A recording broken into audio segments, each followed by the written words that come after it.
like, you know, you've been sleeping together and that's now why they're like, oh yeah, I haven't got time now. This is just purely from dating.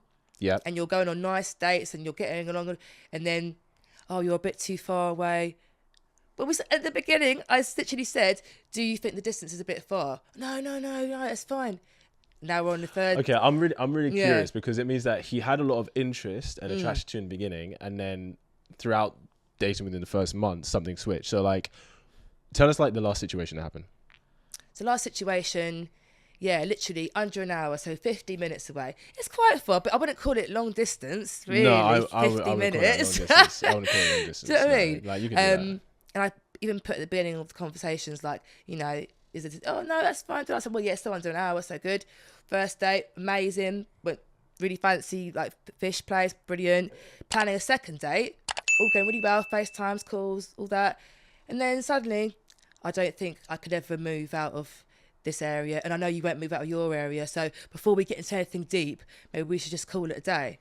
So it was just one date? We were planning a second. Date.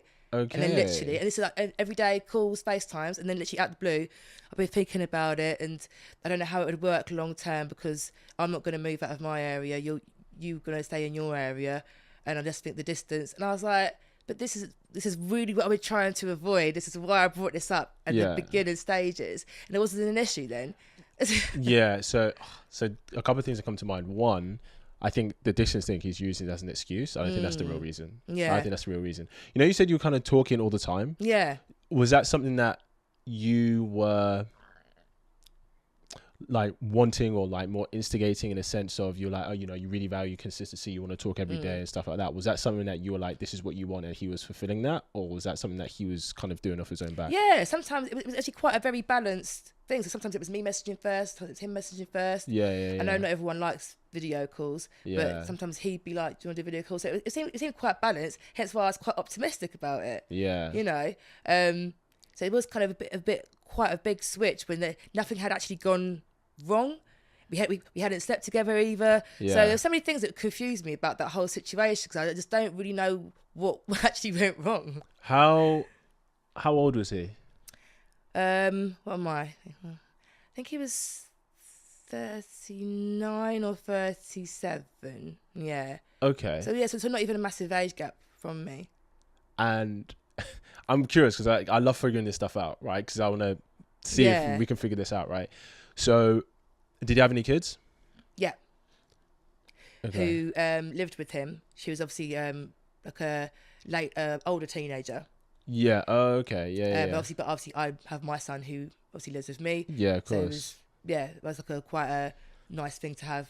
Yeah, like obviously I'm guessing he wasn't looking to have more kids. Obviously you knew he had kids, he knew you had a son. Honestly, it might have been that there was someone on the scene. Yeah. Sometimes that happens, right? Yeah. Because the thing is, I think just the landscape that we're in nowadays, you know, like you could be going on multiple dates with different guys, right? You know, and until you decide, okay, this is the guy I want to invest in, you know, then, and once you do decide that, the other two guys, you just be like, hey, X, Y, and Z, you know, it's been nice getting to know you, but whatever. And sometimes that could be the same, you know. I'd be curious to know, because for him to take such an interest, he already knows the details and then he uses that as an excuse. I either think, okay, was he either just looking for some fun, or was it like, I wonder. That's After interesting. the first date, if it wasn't your vibe, I don't understand why we were then planning the second. Do you know what I mean? Like, that's what really baffed me. I was like, well, maybe something happened, you know. It must have not done. on your end though. Something with him. Like, because it was quite full on. Like, it was, even on the date, it was very much like, oh my gosh, it was like full on, like heavy love bombing. But he was obviously very genuine, so I didn't mind the love bombing, because obviously it'd been very genuine over these times we've been talking. Yeah. And to go from that to that, it's quite. So when you say he was love bombing, what was he saying to you? Oh, well, it was just all the right things. like what? About you know, the future, how beautiful I am. Just the typical things. Okay. But there was nothing that was giving me red flags. There was obviously, apart from obviously like most men do love bombing now, but there was no red flags for me to be like, oh, I'm not sure about that. You know, as women, our intuition, especially for me, I always follow my gut. There was no red flags, so that's why I was like, if someone got like a voodoo doll with him or something. I wonder if something, I think it sounds like something else has happened that's just completely just out of your control. Yeah. Like, for example, like, I know you said he has kids. What's his relationship with the mother of the children like? Is it good or quite bad? Quite good, only because the daughter was like 19, so he didn't have to really be involved with the mum that much, because she's obviously like nearly 20. Yeah, of course. Yeah, that's interesting. I Yeah, know. it sounds like something happened externally. So I was thinking, like, is it me? So I don't know. I was like replaying the dates, like, Yeah. So I said, because if he said it after the date, I'd have been like, oh, something about the date he didn't like. But Yeah, it's maybe he I just didn't starts like. to plan a second one. Yeah. That's maybe really really confused. You know what I mean? Yeah, of course. How long were you like talking after the second date, and then before he? So after the first date, we were only talking for about another week whilst planning the second date. Yeah. And then I think one morning I just woke up to this like paragraph text. So it wasn't even like over a telephone call or voice note. It's just a text like, oh, I'm not really into the long distance and all that thing. I even said like, I don't mind coming down to. Cause I think obviously it maybe in his head he thought he has to keep coming to me because he said, well, I don't do my driving and stuff. But I was like, oh, that's fine. I don't mind hopping on a trip. I was very like, I'll play my part. I don't mind coming to you. Yeah. Oh no, but it's just not going to work for me, the long distance. So you're going like you're in Wales, like. Yeah, that's the excuse. There's something else going on there. I reckon Yeah. there's something externally with that. There's definitely something else going on there. Interesting. Is there something you want to bring to the conversation today? Something you want to ask about?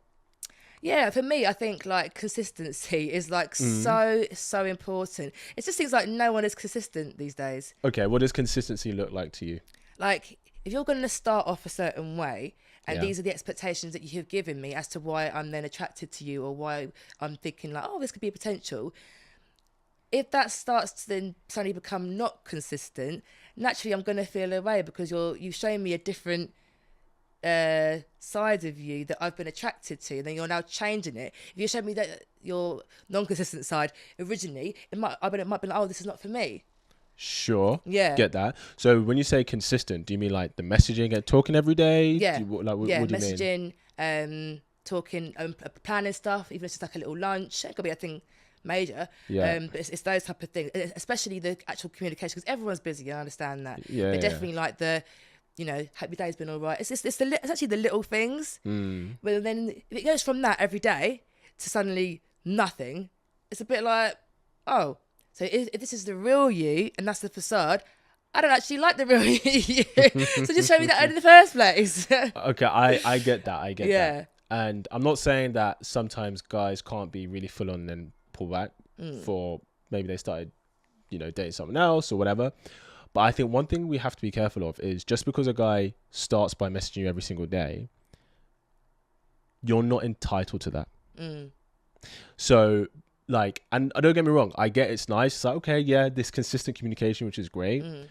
But also, I think one thing we have to remember is that until you guys are in a relationship, you have no obligations to each other, right? So he's not entitled to anything from you. You're not entitled to anything from him. It's completely fair to be like, oh, I was getting this kind of energy from you, and I kind of feel, a little bit more distant than you, know, and you like this, but that doesn't mean that you're entitled to that level of communication. Yes. Just because, sure, like I said, I get it, you're progressing to something, but until you're in a relationship or you're really dating seriously, then we have to be careful not to be like, okay, well, I deserve this. Because here's the thing.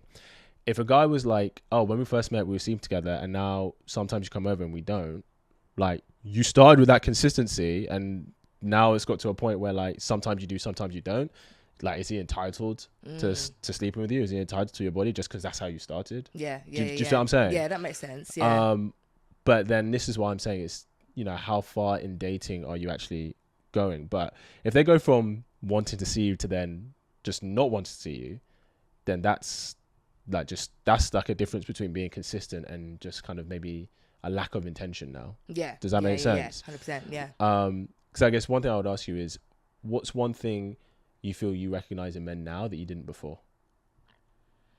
I guess from early conversations now, I'm a bit more trying to grasp, because there's banter, and then there's like banter that with truth in it.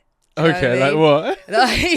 So like say I start talking to a guy, and if cracking a few little cheeky innuendo jokes like, oh, how's your day? Oh, not that great because you're not there. Like, okay, I can get that, But if you're trying to have a conversation, like, oh, like, tell me some things, like, you know, that I wouldn't know about. You know, he's like that, like, weird, and they're like, oh, you'll find out one day I'm mysterious. And you're a bit like, okay, right. Do you still want some kind of thing? And then you're kind of like still talking. Yeah. And then the conversation is just all innuendos. Right.